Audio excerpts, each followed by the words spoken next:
Manipulation ये एक ऐसा गेम है जिसमें हर कोई लगभग लगभग फंसा ही है। सिर्फ रिलेशनशिप की बात नहीं करते हैं, कोई दोस्त, कोई जानने वाला, कोई रिश्तेदार या कोई थर्ड पर्सन या फोर्थ पर्सन। लेकिन अब इससे बचा कैसे जाता है? इससे बचने के लिए 4 पॉइंट्स है मेरे पास। अगर आपने ये 4 चीजें फॉलो कर ली तो जिंदगी में कभी कोई आपको मैनिपुलेट नहीं कर पाएगा। नंबर 1 है बिग नो। आप ना नो बोलना नहीं आता आपको। आपने हर चीज़ों में हामी भर दी है, चाहे वो रिलेशनशिप में हो या कोई रिश्तेदार में हो या कोई चीज़ हो, कोई इंसान हो। किसी भी तरीके से आपको अगर वो मैनिपुलेट कर रहा है, आप हर चीज़ में हाँ किए जा रहे हैं ताकि उसको बुरा ना लगे, ताकि उससे आपका रिश्ता ना बिगड़ जाए। लेकिन यहीं पर आप मैनिपुलेट होते हैं। आपको नो बोलना सीखना पड़ेगा।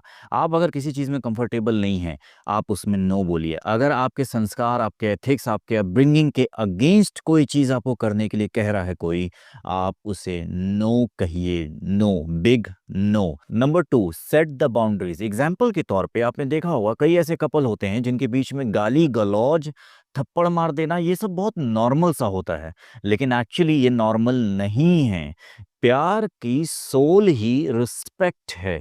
अगर आप अपने पार्टनर को या आप अपने दोस्त को रिस्पेक्ट नहीं दे पा रहे हैं, आप रिस्पेक्ट नहीं कर रहे हैं, आप हर बात में अब्यूज कर रहे हैं, तो वो रिलेशनशिप एक वक्त के बाद कचड़ा बन जाएगा। इसलिए बाउंड्री सेट करना बहुत जरूरी है। आपको पता होना चाहिए कि भाई मैं अब्यूजिव रिलेशनशिप में नहीं रहूंगी या रहूंगा। मुझे गाली गलौज पसंद नहीं है। अगर आप ऐसा करोगे तो मैं इस रिलेशनशिप में नहीं रहूंगा। Set the boundaries. नंबर 3, खुद पर भरोसा रखिए। देखिए, कई बार आपको इस तरीके से बोला जाएगा कि तुम्हें नहीं पता, ऐसा नहीं होता, ऐसा होता है, वैसा नहीं होता, दुनिया ऐसे नहीं चलती, तुम तो बेवकूफ़ हो, तुम्हें तो कुछ पता नहीं है। बिल्कुल गलत। खुद पर भरोसा रखिए। किसी को अपने दिमाग के साथ मत खेलने दीजिए। नंबर 4, वेरी इंपॉर्टेंट, अपने इमोशंस पर कंट्रोल रखिए।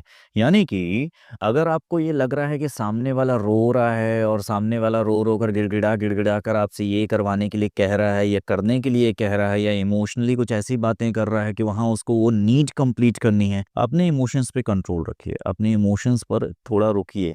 यहाँ पर क्या हो जाता है, कई बार आप ऐसी चीज़ों में ऐसे इमोशनली बेवकूफ़ बनते रहते हैं, आपको पता नहीं चलता है।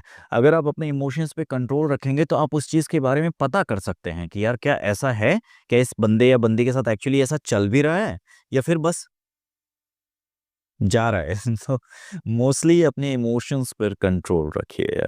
अगर आपको अपने रिलेशनशिप में किसी भी तरीके की प्रॉब्लम आ रही है तो आप मुझे डीएम कर सकते हैं, मैं आपकी हेल्प करूंगा।